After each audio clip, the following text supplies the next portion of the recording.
Perspective du roi David dans ses psaumes lumineux de source divine. Cet ouvrage incommensurable dans son fond comme dans sa forme était un monument indispensable au peuple juif dans ses différentes péripéties. Ce trésor est aussi à la portée de qui daigne vouloir s'en emparer, en même temps que les écrits saints fondamentaux émanant de Dieu directement.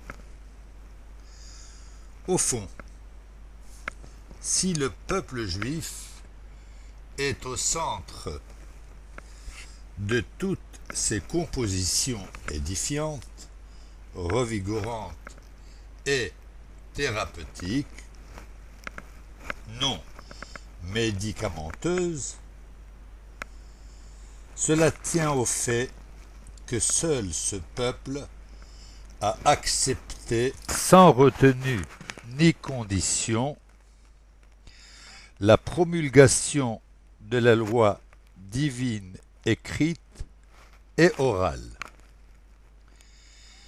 Écrite tout d'abord, car ces textes constituent le patrimoine juif qui, pour être compris, nécessite de nombreux éclaircissements précis et incontournable.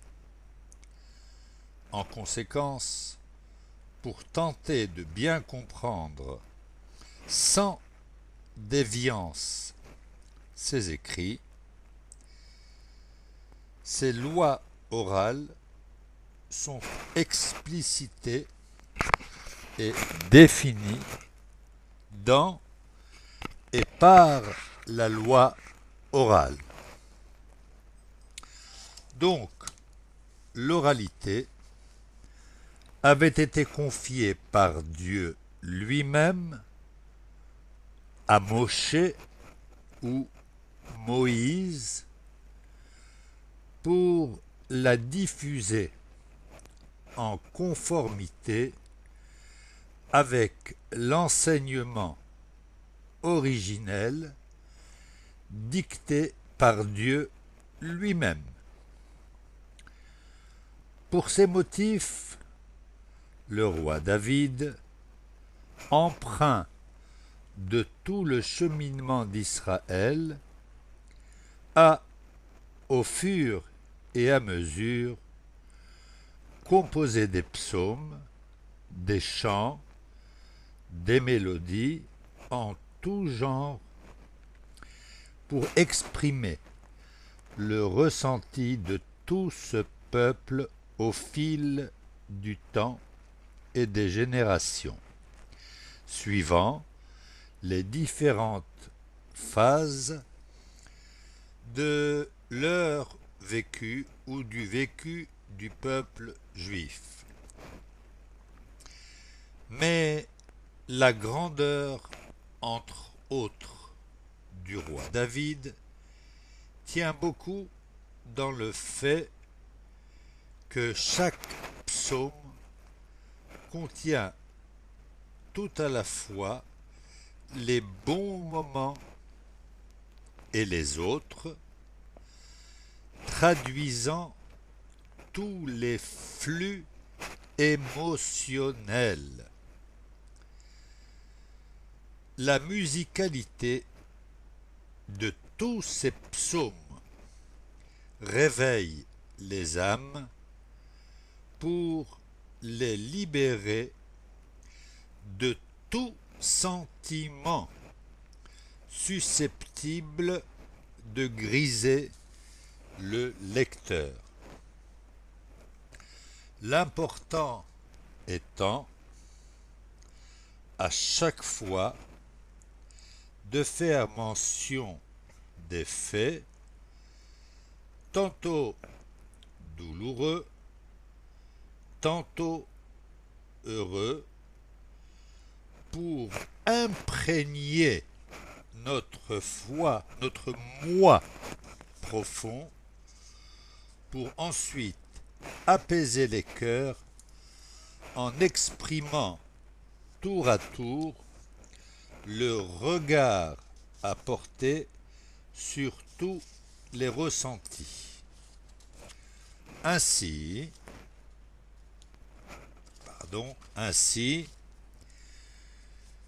les mots MAUX permettent de réfléchir sur les vecteurs ayant conduit à ces états.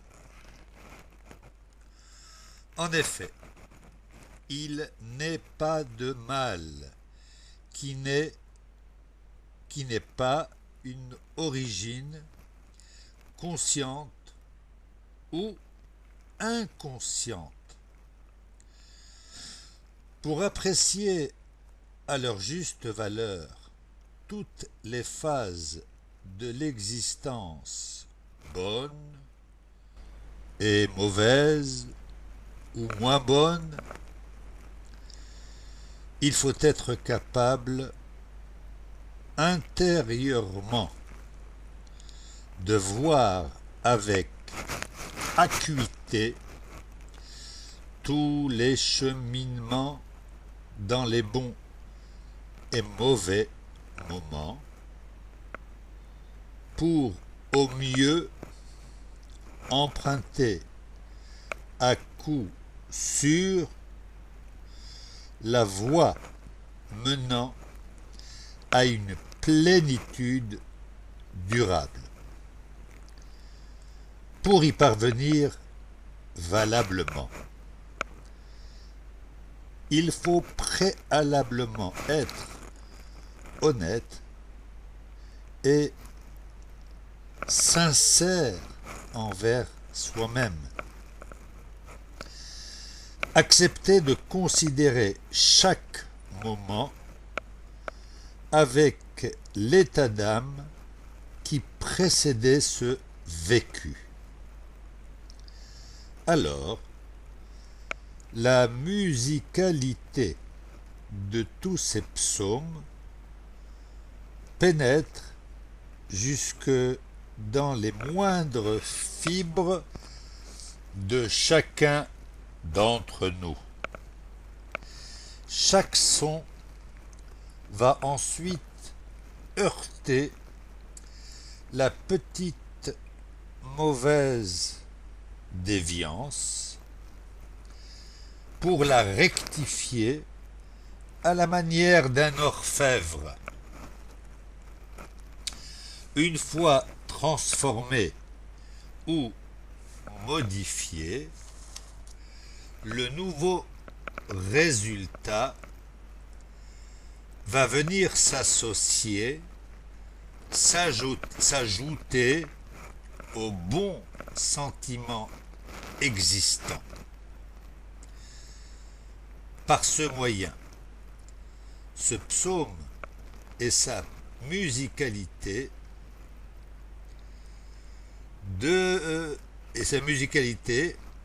diverses vont conduire vers une béatitude intérieure produite par les différentes cantillations de ce psaume. Nous avons à cet effet sur chaque psaume des petits signes au-dessus, en dessous, aux côtés.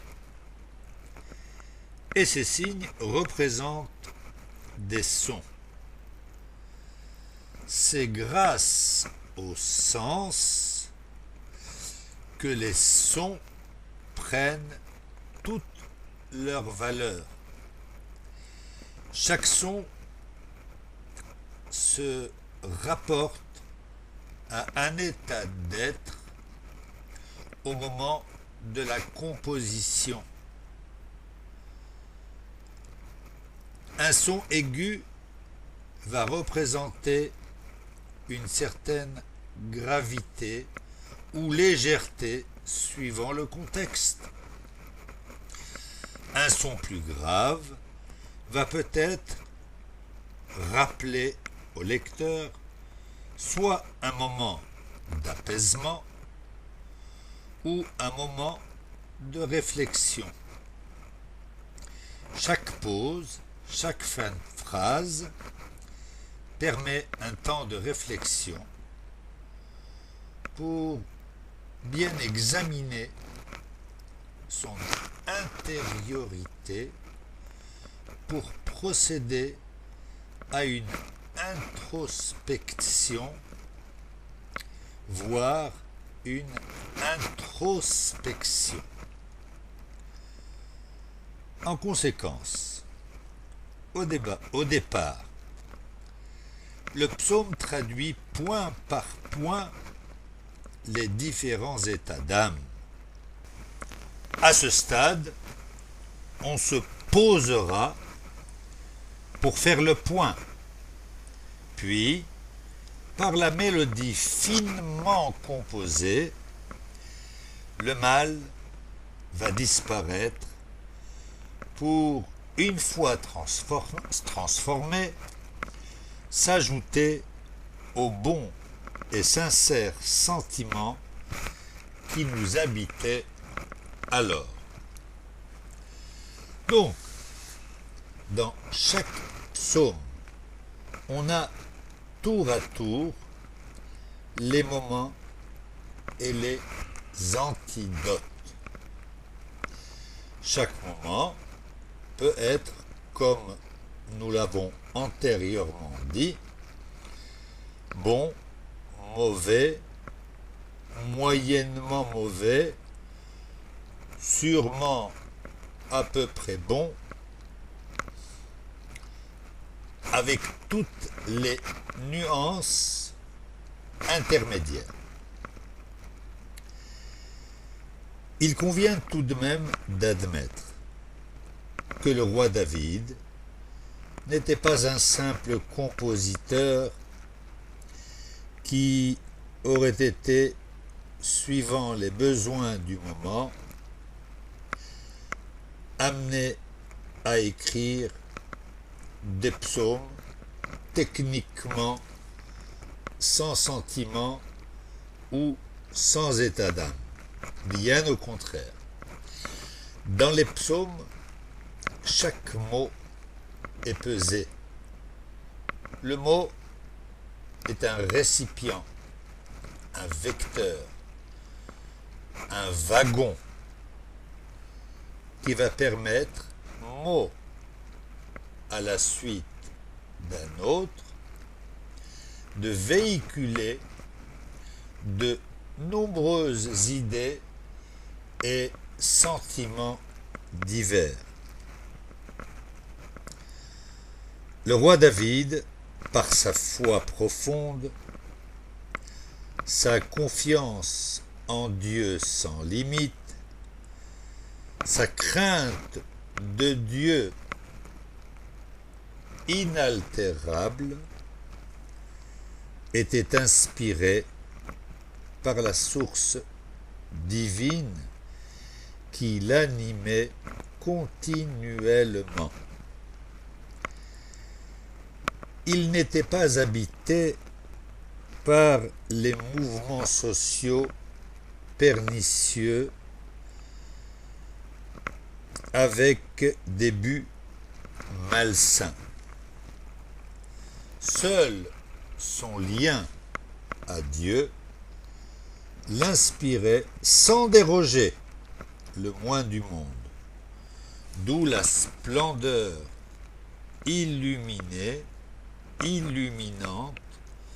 de tous ces psaumes.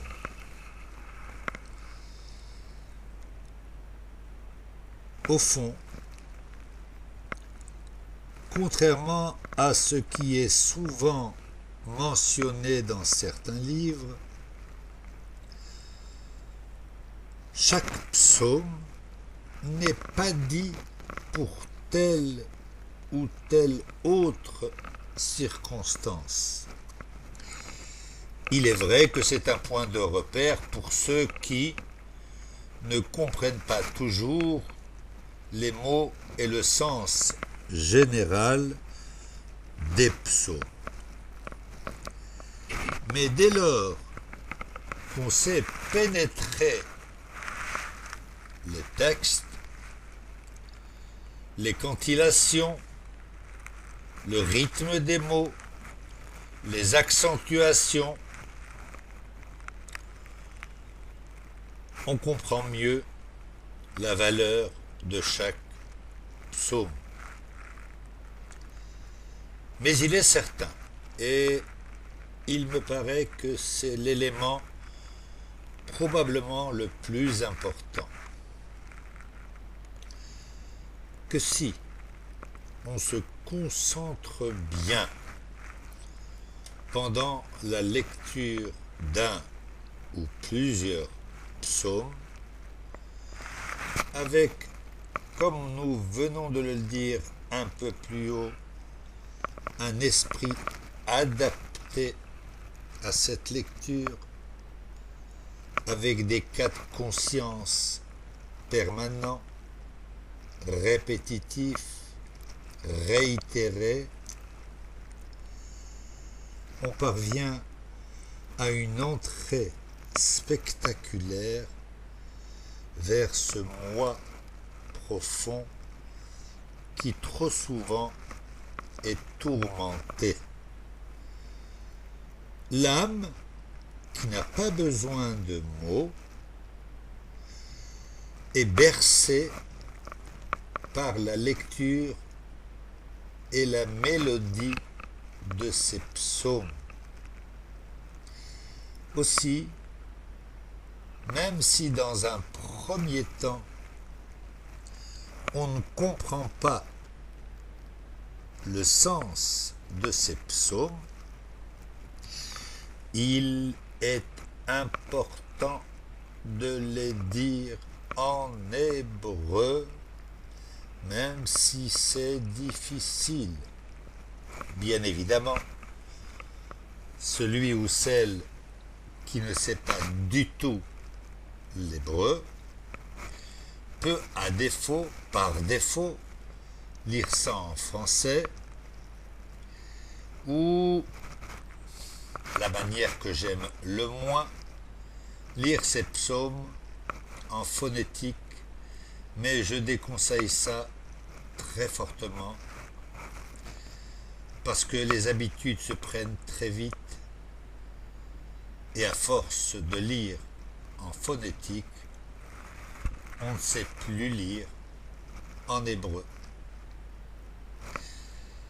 L'idéal est d'apprendre à lire et très vite, au plus tôt, passer au texte en hébreu. Du reste, vous conviendrez avec moi bien volontiers, j'en suis sûr, que les mots hébreux sont porteurs de sens qui ne peuvent pas se retranscrire par une traduction. Un traducteur est obligé de prendre position dans tel ou tel cas, bien évidemment à juste titre, sinon ce serait un commentaire, et si c'est un commentaire, on ne lit pas un psaume, mais on s'imprègne de la pensée du commentateur. Les psaumes sont pleins et inaltérablement empreints de sens. Chaque mot doit être lu très distinctement avec une pensée adaptée au moment. Si à ce moment-là, l'esprit n'est pas libre, à la lecture, l'âme entend ces mots et s'apaise durablement, même si nous sommes persuadés de n'avoir rien compris au texte. L'âme comprend ce que nous, notre intellect, ne comprenons pas. Alors, soyons attentifs.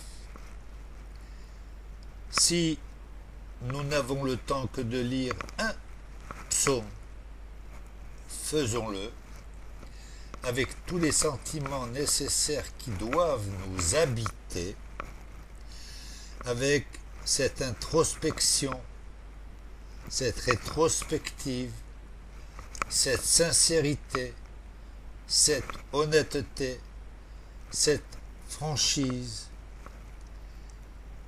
Alors, oui, le psaume sera un bienfait pour l'âme et l'antidote du mal.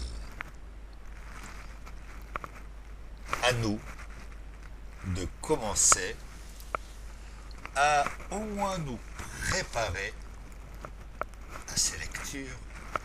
À bientôt.